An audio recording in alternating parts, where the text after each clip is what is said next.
পতন দিয়ে শেষ হয়েছে ঢাকা স্টক এক্সচেঞ্জে সপ্তাহের প্রথম কার্যদিবসের লেনদেন। সার্বিক সূচক ডিএসসি এক্স 7 পয়েন্ট কমে দাঁড়িয়েছে ৫,১৮৫তে। বেচা কেনা হয়েছে ৩৯৭ কোটি টাকার। লেনদেনে অংশ নেওয়া প্রতিষ্ঠানগুলোর মধ্যে দর বেড়েছে ১৪৮টির, কমেছে ১৭৫টির, আর অপরিবর্তিত আছে ৭২টির দর। এবার বাজার নিয়ে বিশ্লেষণ শুনবো ব্র্যাক ইপিএল স্টক ব্রোকারেজের।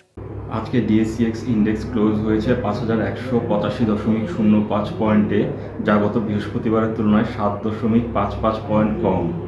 আজ টার্নওভারের দিক থেকে মার্কেট নিম্নমুখী প্রবণতা প্রদর্শন করে, যা গত বৃহস্পতিবারের তুলনায় ১৬.১% কম।